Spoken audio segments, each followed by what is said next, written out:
This is a video about the punctuation and the technicalities of dialogue and how you can use them to convey exactly what you want and tell the story that you want to tell. There are different ways of expressing emphasis and tone and body language and the mood of the speaker. I've been on Wattpad for 6 years now and I've read many books, and it's clear that a lot of authors, especially the newer ones, don't understand how to punctuate and format dialogue properly. In fact, it's one of the things that I think distinguishes an amateur from a more experienced writer. If you're not careful about the little things, you might end up conveying the wrong meaning to your readers. There's a difference between let's eat, comma, grandma and let's eat grandma, right? I'm going to cover everything from basics to the advanced stuff, and I'll give you examples for everything. And what better way to do that than to analyze dialogues from an actually published book? I'm taking the Hunger Games series to illustrate some of the dialogues. I love this series. I have mostly learned all I know by reading good books and actually observing how dialogues are written in published books, because obviously these books go through editing and whoever edits them has knowledge of this stuff. I have also learned from some blogs and I've condensed all of it into this one video. Okay, let's begin. So, what is dialogue attribution? The words attached to a line of dialogue that let the reader know who is speaking. Dialogue tags and beats are both examples of dialogue attribution. What are dialogue tags? Name of a character or a pronoun plus a verb. John said, Mom asked, he muttered, they whispered, Devina screamed. These things are called dialogue tags and are part of the sentence. You can place them at the beginning of the sentence, in the middle, or at the end. We shouldn't use tags all the time, only use them when you want to clarify who is speaking. Mostly you should use said and asked as a tag. It's because these verbs disappear. Your readers simply gloss over them and register that the characters said something, and that's that. They move on. But if you feel that said does not quite convey what you want to say, like maybe someone whispering, then you can change the tag. When you use other talking verbs like whispered, shouted, yelled, or non talking verbs like gritted, grimaced, the reader has to take in that information and process it. So it takes away from the flow of the dialogue. What are beats? A beat is a small bit of action attached to a line of dialogue that indicates who is speaking. No, I'm fine. Peter wraps his arms around me, but I don't respond. Katniss? I push away, trying to sort out my feelings. If two people agree on a signal, they stay in range, because if one of them doesn't answer, they're in trouble, alright? These highlighted parts are beats. There is none of Peter says or Katniss says. The person who is performing the action is the one speaking. Beats are great. They keep dialogue from getting confusing. They give the reader information. You can use them to describe facial expressions and body language. Also, if you have a character speaking and you want to indicate a pause in the speech, that is usually a good place to insert a beat, because it gives readers a break from reading a dialogue, so they perceive it as a pause. In this example, when Peter hugs Katniss, there is a pause. Small details can really add depth to your dialogue. Beats should always be written in the same line as the dialogue. So if Katniss is pushing Peeta away, it will be written in the same line as her dialogue.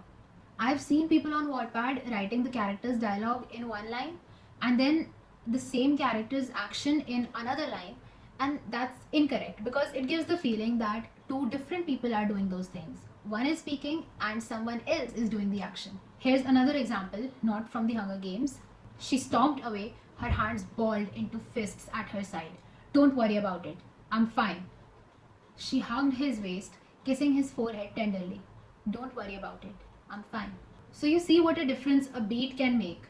The same line of dialogue takes on an entirely different meaning depending on the character's action.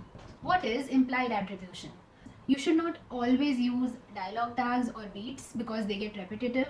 Sometimes when it's clear who is talking, you don't need to write anything. Suppose two characters are having a back and forth conversation. One line means one character is speaking. The next line or paragraph means that the next character is speaking. So we don't need to write anything here. Hi, Jenny said. Hello, replied Peter. Have you done the assignment? No, I don't understand what to do. Yeah, it's tough to deal with online classes, isn't it? Now we have two characters here, and obviously they're talking to each other back and forth, so we don't need to write any tags or beats. There's a scene in the book where the career tributes are talking about a girl that they just attacked. Shouldn't we have heard a cannon by now? I'd say yes. Nothing to prevent them from going in immediately. Unless she isn't dead.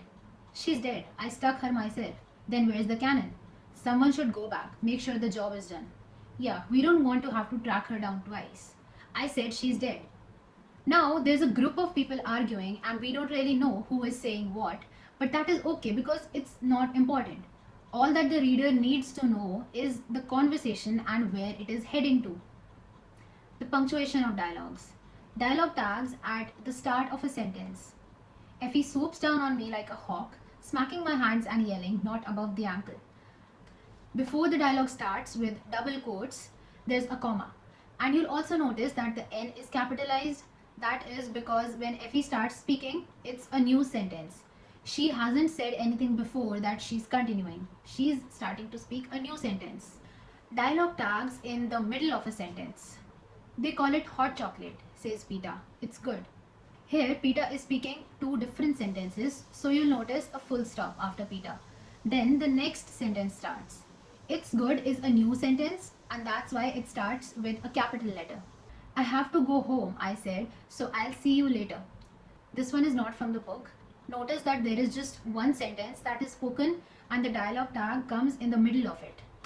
The first half of the sentence is spoken, then I said, and then we have a comma outside the quotation marks, and then the second half is spoken, and it is in continuity with the first half, so we start with a lowercase letter. Suppose the dialogue is interrupted by an action or a thought, but there is no dialogue tag. There is no he said, she said. Characters can pause in their speech to do something and then resume the dialogue. So the speakers sort of interrupt themselves. In such a case, we use M dashes. You have to understand, she pounded the table with her fist, that this is important to me. Thus, the spoken words are within quotation marks and the action or thought is set off by the dashes. These dashes are outside of the quotation marks because they punctuate the beat or the action and not the speech. And remember that this is mid-sentence. You won't do this if you have to add action between two different sentences. Also notice that there are no commas here. That's because this isn't a dialogue tag. There are no speech verbs here. Pounding is not a speech verb. Now, the second part of the sentence doesn't start with a capital T, and that is because it's the next word in her sentence. If the beat hadn't intruded, you would not have capitalized it, right? This action between the dialogue also has the effect of telling us that the action is happening as the person is speaking. And it also tells us about the mood of the speaker. She is frustrated. Here, the interruption is a thought. It was going well. At least I thought it was, until he showed up. When I said I was hoping for a breezy day, the wind blew her hat into the air. This isn't what I had in mind. In both of these, the interruption belongs to the narrator, and so the M dashes are placed outside of the quotes. We can read the dialogues as a continuous spoken line without an interruption, and the narrator only functions to add detail. We can also have it the other way around, dialogue interrupting the narration. After the exam, some kids gathered into groups and complained about how tough it was. I think I'm going to fail, and others had smiles on their faces. So the dialogue is in quotes and the dashes are outside. By the way, M dashes are also used when there is a sudden change in the tone of the speaker. Maybe they changed their mind about what they were going to say mid-sentence, or maybe a thought comes to them. What makes it burn? Is it alcohol? I say, looking up at the girl. That's the last thing I want. Oh, I know you. Sentence. Dialogue tags at the end of a sentence. Suppose we have a dialogue. If the sentence ends with the dialogue and there's nothing after it, we use a full stop inside the quotation marks. You look beautiful. When there is something after the dialogue, like a dialogue tag, the quoted speech ends with a comma and it is inside the quotation marks. We use a comma because we are continuing the sentence by adding says Prim in a hushed voice. Also, like I said, dialogue tags are part of the sentence. Says Prim is continuing the sentence. So the S of says is lowercase. There will also be sentences which end with exclamation marks, question marks, ellipses, em dashes. If you wish to add a tag after that, you can. You look beautiful! Exclamation, says Prem in a hushed voice. And they will all follow the same rule. The dialogue tag won't be capitalized. You can also end the sentence there if you like. Okay, now em dashes inside the quotation marks create the effect of the speaker being interrupted or being cut off. Here is a scene when, just before being taken off to the capital, Gale and Katniss are talking in the waiting room and the time is up, so the peacekeepers drag him out. Don't let them starve, I cry out, clinging to his hand. I won't, you know I won't. Katniss, remember he says, and they yank us apart and slam the door, and I'll never know what it was he wanted me to remember. Do not put the em dashes inside the quotation marks if the line of dialogue continues after the interruption. Let us again take the sentence I took before. The first one is correct and the second one is not. Now, if the speaker's action interrupts their own dialogue and the sentence ends there, then the dash will be inside the quotation marks. Here's a scene towards the end when Thresh is about to kill Clove with a stone. You cut her up like you were going to cut up this girl here? No, Clove sees the stone about the size of a small loaf of bread in Thresh's hand and loses it. Cato, she screeches. Cato! If instead you are following the interrupted line with a dialogue tag, you would leave the tag lowercase as usual. Is everything? She started to ask, but a sharp look cut her off. Dashes are also put inside when one speaker interrupts another. I find the leather pouch that belonged to the boy from District 1 and fill it with a few handfuls of berries from the plastic. If they fooled Foxface, maybe they can fool Cato as well. If he's chasing us or something, we can act like we accidentally dropped the pouch, and if he eats them, then hello District 12, says Peeta. And the same format will be used if the interruption is caused by some external event, like an explosion or someone slapping the speaker. The em dash at the end of the dialogue basically signifies that your character wasn't finished speaking. Okay, now suppose we want to show that Katniss keeps talking despite Peeta's interruption. It will go like this. Here's a scene of Katniss and Gale before the reaping of the Hunger Games. It's an example of a dialogue coming to a sudden stop and being left incomplete deliberately. And may the odds, he tosses a berry in a high arc toward me. I catch it in my mouth and break the delicate skin with my teeth. The sweet tartness explodes across my tongue. Be ever in your favor. I finish with equal verb. The dash is inside because Gale has nothing more to say. His dialogue has ended there. And now Katniss is finishing his sentence, so her dialogue starts with a dash inside the quotation mark.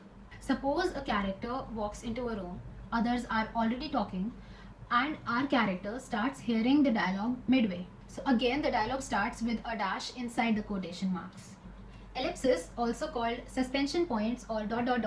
is a set of 3 dots put at the end of a dialogue to indicate that the speaker has trailed off, or has slowly stopped speaking, or has perhaps drifted off to sleep or unconsciousness. This interruption is less abrupt and less intense than an em dash interruption. Why not? It's true. My best hope is not to disgrace myself. And he hesitates. And what? I say. Notice that they are inside the quotation marks because they are punctuating the speech. And he hesitates is a new sentence, so the H is capital. When a character changes thoughts mid-sentence, I don't understand. When you have beats, then you're supposed to use full stops and not commas. Have you gotten anything yet? I ask. She shakes her head. You will though. Watch. The closer we get to the end, the more people will realize how clever you are. I turn the meat over. Putting a comma in the highlighted portion instead of the full stop would be wrong. Suppose, well, that's okay. I have to go now. She stood up. This is wrong. There are 2 ways to correct this. Here is another example of a beat. What the heck? He groaned and shook his head. Now, groaning is not a speech verb. Someone cannot groan in place of speaking. They can speak with a groan or groan afterward. This is why he is capitalized, because a new sentence is starting. If your character is giving a long speech and is going on speaking for so long that their speech needs to be divided into paragraphs, then at the beginning of each paragraph, there need to be open quotation marks, but the closing marks will only appear at the end of the very last paragraph. when a character is quoting someone else, then the quoted line is put in single quotes inside the double quotes. Everyone has their reservations, naturally, you being from the coal district. But I said, and this was very clever of me, I said, well, if you put enough pressure on coal, it turns to pearls. Effie beams at us so brilliantly that we have no choice but to respond enthusiastically to her cleverness, even though it's wrong. Take a good look at the yellow parts and you will understand. Now that the punctuation is done, let's talk about formatting a little bit. A character's thoughts should not be written in quotation marks. Write them in italics and then put a comma after it. The sun rises in the sky until it's directly over us. It must be known, I think absently. All caps means screaming. What the hell is going on? Emphasis is given by italics. Are you going to do it? No, you do it. And if the text is already in italics, like thoughts or dreams or flashbacks, then emphasis is given by writing that text as straight, normal font. A hyphen is used to show that a character is stuttering. How could she do something like that? If the dialogue has a stammered but a complete word repeated, then we use an em dash. I'm sorry, I just don't know how to explain it. While ellipses convey a longer, more uncertain pause. I'm sorry, I just don't know how to explain it. If a new character is speaking, it should start with a new paragraph. Otherwise, if you put two different dialogues by two different characters in the same line, your readers will think that the same character is saying that. This is one mistake I've seen a lot on Wattpad. More or less, one character gets one paragraph. Sleep now. I'll keep watch. I'll wake you if anything happens, he says. I hesitate. Katniss, you can't stay up forever. Peeta is speaking, then Katniss hesitates, then the next part of the dialogue is written in that same paragraph, which means that again Peeta is speaking, even though there's a reference to Katniss there. However, if I write it like this, now I've changed the paragraphs here, which means that the second line, you can't stay up, has been spoken by another character. I hesitate will act like a beat here, and it refers to Katniss. That's it. I think I've covered pretty much everything. I hope you learned something today, and I'll see you all in the next video. Bye!